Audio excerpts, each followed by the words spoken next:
네, 글로벌 전략가들 시간입니다. 자, 오늘은 이재선 현대차증권 연구위원께서 나오셨습니다. 위원님 안녕하십니까? 네, 안녕하세요. 네, 저희 너튜브에서 언제 나오시냐고 지금 계속 기다리고 있었습니다. 좀 오랜만에 뵙는데요. 그 중간에 좀 미국 증시가 흔들리는 모습이 참 컸습니다. 미국의 뭐 소매 판매 호조의 금리 인하 일단은 서두르지 않을 것이다라는 전망이 강화되면서 10년물 국채금리 4.6% 돌파 그리고 2년물까지 이제 5%를 잠깐 돌파하기도 했습니다. 이 불안감에 지금 강달러 상황 조금 더 지속될 것 같고요. 우리나라의 환율 1,400원 돌파함으로써 강달러도 강달러지만 우리 이제 원화 약세가 조금 더 가파르게 나타나고 있는 것 같다라는 느낌도 들고요. 자, 이런 미증시에 들이오는 공포감 어떤 상황인지 좀 살펴봐 주실까요? 네, 일단 주요 원인을 조금 살펴보자면요. 크게 두 가지로 정리를 할 수 있을 것 같은데 저희가 이제 중동 쪽에 있어서의 전쟁 리스크 또 이제 금리 인하 시점 불투명이 좀 드리워지면서 이 증시 변동성이 조금 높아지는 국면이다. 보실 수 있겠습니다. 빅스 지수가 20포인트를 이제 근접한 상황이고요. 그러나 이제 저는 변동성을 좀 매수 기회로 삼아야 된다라고 생각을 하고 있고 연준의 추가 금리 인상 가능성이 제한적이고 또 중동 확산 우려가 퍼지지만 않는다라고 했을 때는 증시는 오히려 이제 차츰 소음보다는 신호에 좀 더 귀를 기울이지 않을까라고 생각을 하고 있습니다. 저희가 지정학적 리스크가 확대가 되고 이게 가장 문제가 되는 점 중에 하나가 결국에는 이제 유가 급등을 촉발시킬 수 있지 않느냐에 대한 부분을 좀 투자자들이 걱정을 하시는데요. 과거 저희가 스태그플레이션 우려를 촉발시킬 수 있는 WTI 임계점을 보자면요. 저점 대비해서 40%가량 상승을 할 때입니다. 지금 수준으로 이제 계산을 해본다면 배럴당 100달러 수준이고요. 근데 현재까지 85달러, 6달러 내외 수준에 머물고 있으니까 아직까지 이제 유가 급등으로 인해서 저희가 비용단에서 인플레이션 촉발할 가능성은 좀 극히 제한적이다라고 정리를 드릴 수 있을 것 같고요. 다만 이제 시장이 걱정을 하고 있는 금리 인하 시점에 대해서는 좀 지표 확인이 필요하다라고 생각을 하고 있습니다. 다음 지표의 변곡점은 26일 날 발표되는 이제 3월 PCE 지표라고 생각을 하고 있고요. 저희가 이제 CPI보다는 PPI와 유사한 항목이 높고 주거비 비중이 대체적으로 낮습니다. 그렇기 때문에 최근에 소매 판매로 촉발된 인플레이션 우려를 좀 잠재울 수 있을지에 대한 여부를 주목을 해야 될 것 같고요. 3월 PPI는 전년 동기 대비 한 2.1% 상승을 했는데 연준이 이제 PCE 지표에 보다 중점을 두기 때문에요. 네. 좀 이 부분을 좀 예의주시하면서 금리 방향성이 한 번 더 테스트 될 것 같다라고 생각을 하고 있습니다. 네네. 변동성을 매수 기회로 삼아야 된다. 일단 그 유가로 인한 그 스태그플레이션은 한 100달러 정도의 기준이기 때문에 조금 시간이 남아있고 조금은 두고 봐야 될 사항들이 많은데 그 첫 번째로 26일 PCE 지표. 네, 그때를 좀 살펴보면 되겠네요, 위원님. 네, 맞습니다. 네. 네네. 자, 그 다음 질문을 좀 드려볼겠는데요. 지금 상대적으로 뭐 현대차, 기아차 많이 질문을 주시는데, 지금 고환율 수혜주로 분류되는 종목인데 투자자들의 관심이 커집니다. 이것부터 잠깐만 좀 살펴주신다면요. 네, 저희가 이제 환율에 대한 부분도 사실상 조금 걱정이 많이 되고 네. 있는 상황인데, 미국 증시가 잘 버텨도 사실 이제 유가가 만약에 올라가고 또 환율이 이렇게 급등을 한다라고 했을 때는 이제 아시아 증시 중에서 좀 재정 건전성이 취약한 국가들에 있어서는 보수적으로 접근해야 된다는 거는 역사적으로도 저희가 몇 번 확인을 했었고요. 근데 우리나라 같은 경우를 보자면 지금 1,400원대 근접을 했음에도 불구하고 이 변동성 지수로 이제 대표적으로 저희가 불리우는 CDS 프리미엄이라고 하죠. 이 부분에 대해서 역사적 평균치를 그렇게 급등하는 연출장이 사실 그렇게 관찰이 되고 있지는 않은 상황입니다. 역사적인 평균치를 좀 하회를 하고 있는 사실상 그리 높지 않은 변동성을 감안을 했을 때 투자자들의 베팅이 오히려 원화 약세에 대한 부분보다는 이 달러 고평가 해소에 대한 기대 쪽으로 저는 점차 이동하고 있지 않을까, 노이즈가 거치면 그렇게 생각을 하고 있고요. 작년부터 외국인들이 아시아를 찾는 전략은 저평가입니다. 이를 가능하게 하는 거는 정부 정책이었고요. 작년에 보자면은 사실 외국인들은 일본 증시를 굉장히 많이 샀었는데 올해는 이제 밸류 프로그램 기대감 이후에 이제 아시아 증시 내에서도 우리나라에 유독 또 외국인들이 관심을 많이 가지고 있다라고 보시면 될 것 같아요. 그래서 환율이 만약에 저평가가 된 게 조금 해소가 된다라고 했을 때 사실상 저희가 여타 국가 대비 또 매수 자금이 좀 빠르게 붙을 수도 있을 것 같다라고 생각을 하고 있고요.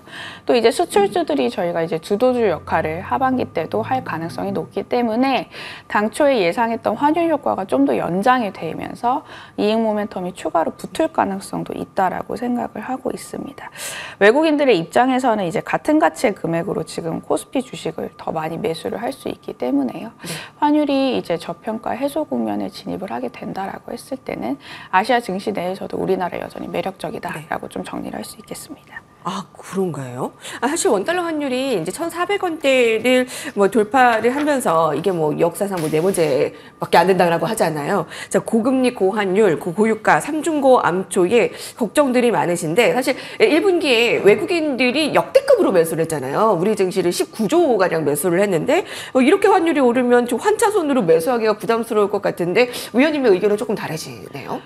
일단 환율이 여기에서 더 크게 올라갈 거냐라고 봤을 때 저는 그럴 가능성을 조금 적게 보는 상황이고요. 네. 이 달러와 금리도 마찬가지입니다. 지금 거의 이제 연내 뭐 두 차례, 한 차례의 금리 인하만을 반영을 해주고 있는데 여기에서 더 만약에 올라간다라고 하면은 연내 금리 인하 가능성이 없다라는 얘기거든요.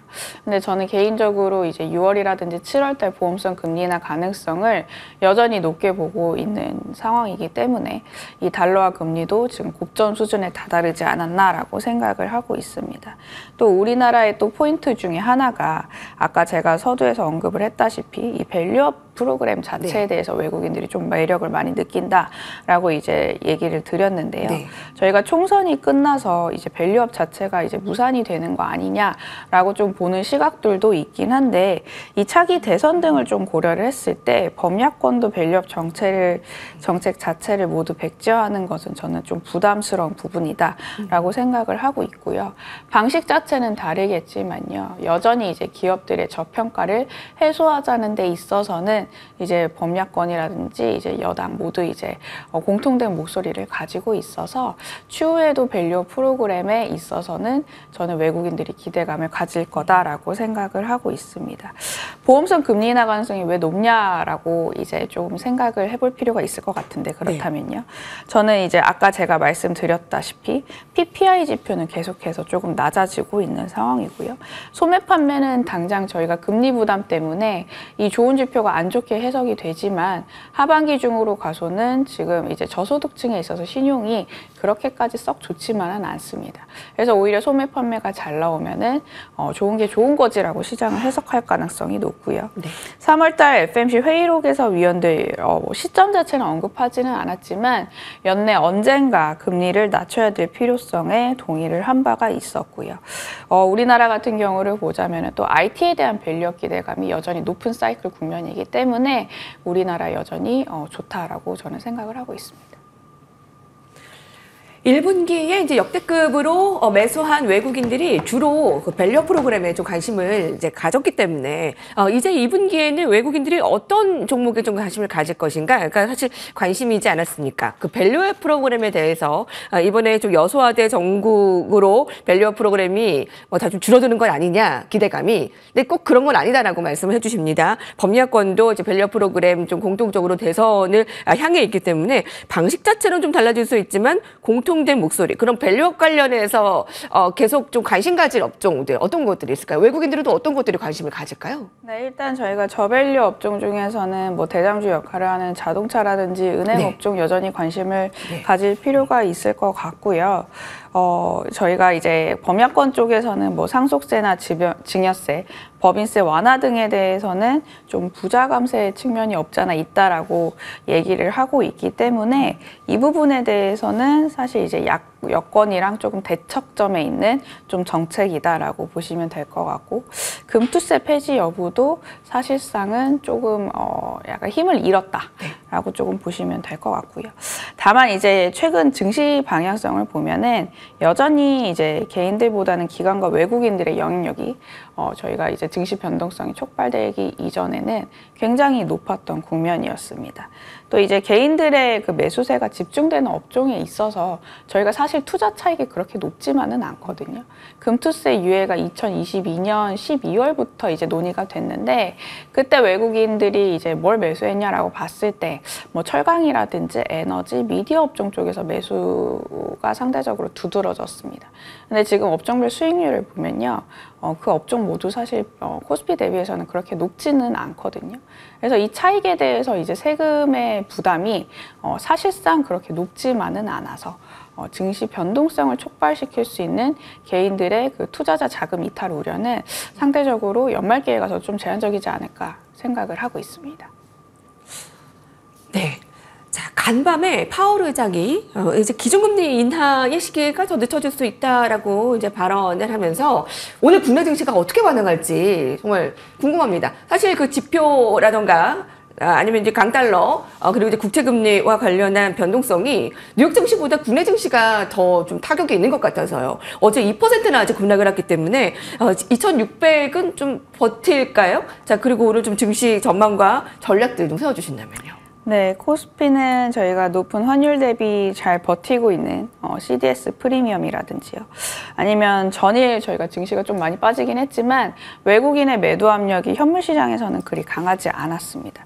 이런 점을 좀 종합적으로 감안을 했을 때 저희가 18년, 19년 금리 동결 구간 평균적으로 받았던 트레일링 PBR 0.93배, 즉 이제 2,560선 밑으로 내려갔을 때는 저가 매수에 대한 메리트가 굉장히 높아지는 국면이다라고 생각을 하고 있고요.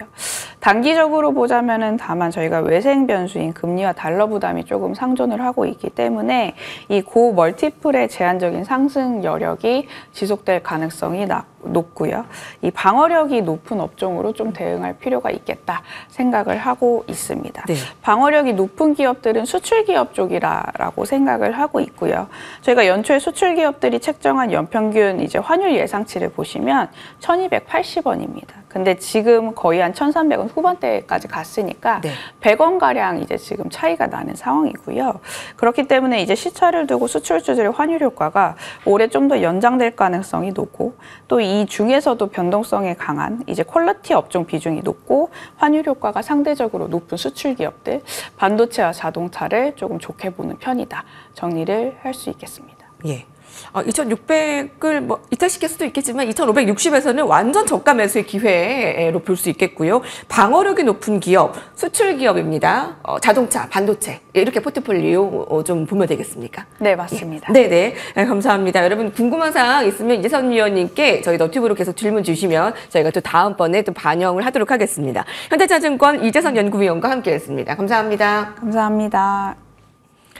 뉴욕 증시는 잘 버텼습니다. 오늘 매파적인 발언을 한 파월 의장의 오늘 국내 증시 조금은 잘 버텼으면 좋겠고요. 그 안에서 좋은 전략 세우시기 바랍니다. 내일 이 시간 뵙겠습니다. 감사합니다.